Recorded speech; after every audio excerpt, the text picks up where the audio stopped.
ครับท่านผู้ชมพบกับเล่าความตามอดีตเหมือนเดิมแน่นอนนะครับวันนี้ไม่ได้มาพูดถึงเรื่องของนักร้องหรือบทเพลงใดบทเพลงหนึ่งแต่มาเล่าถึงอดีตที่ผ่านมาเกี่ยวกับการรถไฟโดยเฉพาะอย่างยิ่งจะพูดถึงสถานีรถไฟบางกอกน้อยหรือสถานีรถไฟธนบุรีบางคนก็เรียกว่าศาลาน้ำร้อนเพราะว่าเขาจะมีตลาดที่เรียกกันว่าศาลาน้ำร้อนอยู่ใกล้สถานีรถไฟธนบุรีนี้เองเรียกกันว่ามีประวัติศาสตร์กันมากมายตั้งแต่สมัยที่รัชกาลที่5เป็นผู้กำเนิดการขนส่งทางรถไฟขึ้นมาการรถไฟนั้นก็มีการพัฒนาต่อเนื่องมาจนถึงปัจจุบันนี้แต่ก็จะมาเล่าอะไรเล็กๆน้อยๆให้ท่านผู้ชมนั้นได้ดูได้ฟังกันเกี่ยวกับสถานีธนบุรีเพราะว่าก็เกี่ยวกับแอดมินเหมือนกันแอดมินนั้นเรียนมัธยมอยู่แถวๆใกล้ๆกับสถานีรถไฟธนบุรีและมีความผูกพันกับสถานีรถไฟธนบุรีเป็นอย่างมากในสมัยก่อนต้องพูดถึงอุบัติเหตุที่เกิดขึ้นกับรถไฟนิดหนึ่งโดยเฉพาะอย่างยิ่งในปีพ.ศ. 2522โดยวันที่21สิงหาคมพ.ศ. 2522นั้นเกิดอุบัติเหตุรถไฟชนกันที่ตลิ่งชันทำให้มีผู้เสียชีวิตถึง51คนแล้วก็บาดเจ็บ138คนผู้ประสบภัยส่วนมากจะเป็นนักเรียนที่จะมาเรียนหนังสือในเมืองรวมกระทั่งพ่อค้าแม่ค้าที่จะนำสินค้ามาขายที่ตลาดศาลาน้ำร้อนข้างสถานีรถไฟธนบุรีนี่แหละหรือสถานีรถไฟบางกอกน้อยก็ต้องบอกว่าอุบัติเหตุครั้งนั้นเป็นอุบัติเหตุครั้งใหญ่มากที่เกิดเหตุรถไฟชนกันที่สำคัญที่สุดก็คือว่ามีเด็กนักเรียนที่แอดมินเคยเรียนอยู่ที่โรงเรียนนี้ตายไปด้วยเหมือนกันเพราะว่าเขาก็นั่งรถไฟ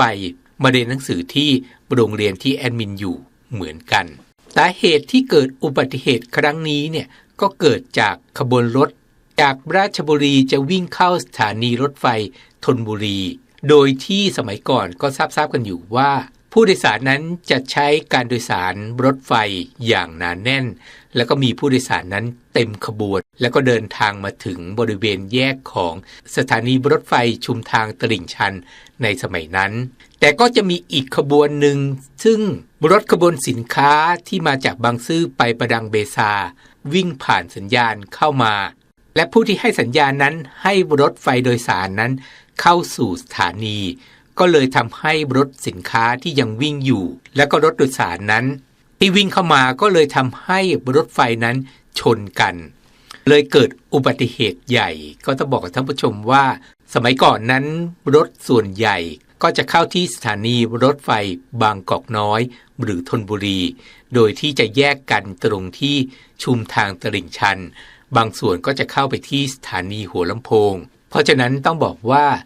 สมัยก่อนสถานีรถไฟธนบุรีนั้นส่วนใหญ่เนี่ยตั้งแต่สมัยรัชกาลที่5จะชื่อสถานีรถไฟ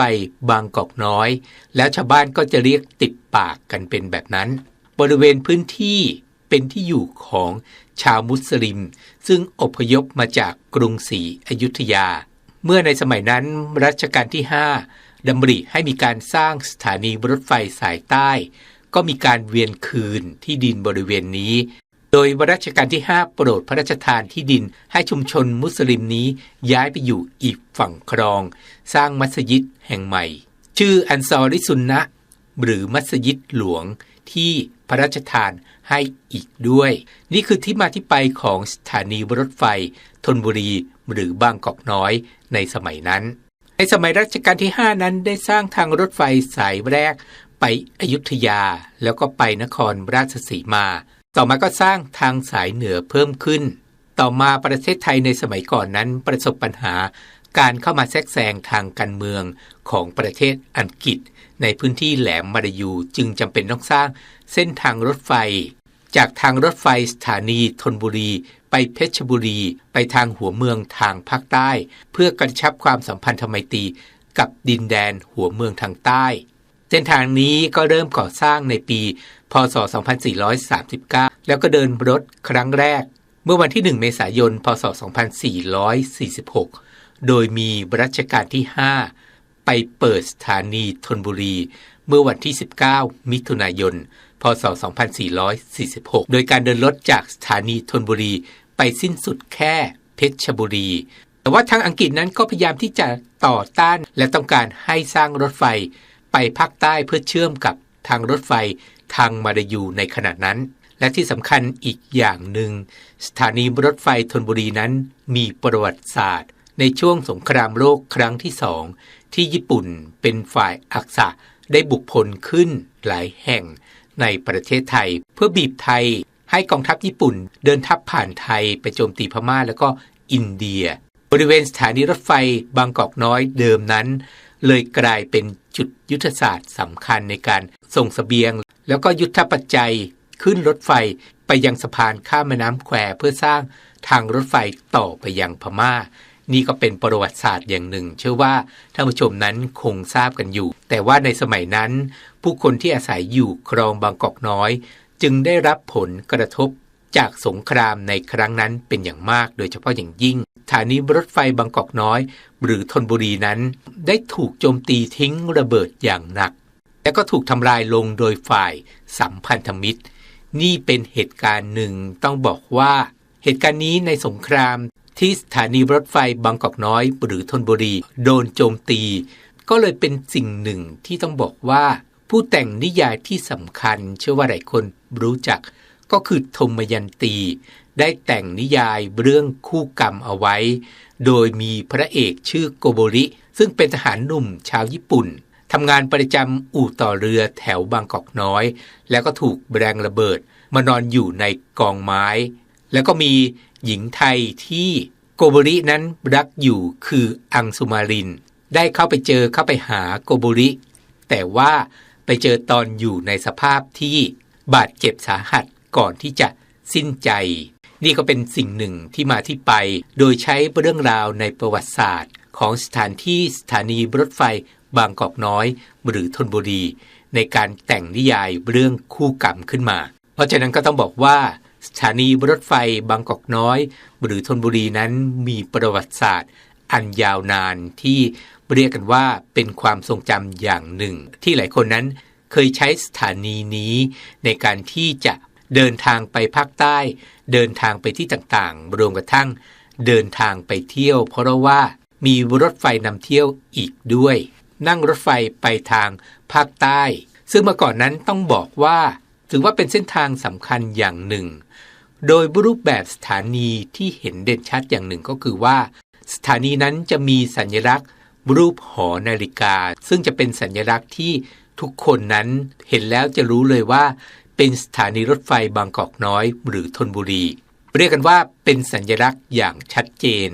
ที่สำคัญก็คือว่าในหลวงรัชกาลที่ 9แล้วก็สมเด็จพระบรมราชินีนาถได้เคยเสด็จทางรถไฟไปสถานีรถไฟที่หัวหินเพื่อไปประทับแรมณวังไกลกังวลด้วยถือว่าเป็นประวัติศาสตร์อย่างหนึ่งที่สถานีรถไฟธนบุรีในสมัยนั้นเป็นสถานีสำคัญสถานีหนึ่งและที่สำคัญก็คือว่าสถานีรถไฟธนบุรีนี้เป็นสถานีแห่งเดียวในกรุงเทพที่ยังใช้สัญญาณแบบชนิดหางปลาเรียกว่าใช้กันมานานเลยแต่ว่าปัจจุบันนั้นทางการรถไฟได้ยกเลิกสัญญาณแบบหางปลาไปหมดแล้วนะครับและที่สำคัญก็คือว่าบริเวณสถานีรถไฟธนบุรีนั้นจะมีโรงรถจักรธนบุรีและในสมัยก่อนเป็นสถานีซ่อมบำรุงรักษาแล้วก็ซ่อมแซมรถจักรดีเซลที่ถือว่าสำคัญสถานที่หนึ่งที่สถานีธนบุรีนี่แหละแล้วก็เป็นที่เก็บรักษารถจักรไอ้น้ำยังคงเหลืออยู่ประมาณ5คันโดยรถจักรไอ้น้ำนั้นจะออกมาวิ่งหรือลากจูงในโอกาสสำคัญที่เราจะได้เห็นกันโดยเฉพาะอย่างยิ่งในการที่ลากจูงรถไฟนำเที่ยวไปอยุธยาเพราะฉะนั้นถือว่าเป็นสถานีที่มีประวัติศาสตร์อันยาวนานในปี 2542 มีการปรับปรุงอาคารสถานีรถไฟธนบุรีอีกครั้งเพราะว่าการรถไฟได้มอบที่ดินบริเวณสถานีรถไฟธนบุรีเดิมที่อยู่ริมน้ำเจ้าพระยาจำนวน33ไร่ให้กับโรงพยาบาลศิริราชโดยการสร้างสถานีรถไฟอีกแห่งหนึ่งเลื่อนออกไปอีกนิดหนึ่งใกล้ๆกับตลาดที่เรียกกันว่าส ศาลาน้ำร้อนยังคงชื่อสถานีรถไฟบางกอกน้อยหรือสถานีรถไฟธนบุรีอยู่สถานที่เดิมนั้นปัจจุบันคือพิพิธภัณฑ์ศิริราชพิมุขสถานตั้งอยู่ภายในโรงพยาบาลศิริราชปิยมหาการุณแบ่งการจัดแสดงห้องต่างๆที่น่าสนใจมีพิพิธภัณฑ์ในรูปแบบที่ทันสมัยแตกต่างกันไปในแต่ละห้องสามารถที่จะเข้าชมเข้าดูได้ที่สำคัญก็คือว่าสัญลักษณ์หอนาฬิกานั้นยังอยู่คู่กับสถานีรถไฟธนบุรีที่ตั้งอยู่ริมน้ำเรียกกันว่าบรรยากาศดีมากๆในตอนนั้นเลยและที่สถานีนั้นก็จะมีรถไฟยังให้บริการตามปกติแต่น้อยกว่าเมื่อก่อนก็จะเป็นรถไฟที่สามารถเดินทางไปทางตะวันตกกาญจนบุรีสุพรรณบุรีนครปฐมได้รวมกระทั่งเดินทางไปทางใต้หลังสวนชุมพรยังมีการให้บริการอยู่นี่คือที่มาที่ไปของสถานีรถไฟบางกอกน้อยหรือธนบุรีหรือเรียกกันว่าศาลาน้ำร้อนในสมัยก่อนซึ่งมีประวัติศาสตร์ที่ยาวนานจนกระทั่งมีความเปลี่ยนแปลงเกิดขึ้นในปัจจุบันนี้กับสถานีรถไฟธนบุรีเล่าความตามอดีตมาพูดมาคุยให้ท่านผู้ชมนั้นได้ดูได้ฟังกันกับเรื่องราวต่างๆที่เกิดขึ้นสามารถที่จะพูดคุยแลกเปลี่ยนซึ่งกันและกันได้กับแอดมินเล่าความตามอดีตนะครับวันนี้ลากันไปก่อนพบกันใหม่คราวหน้าสวัสดีครับ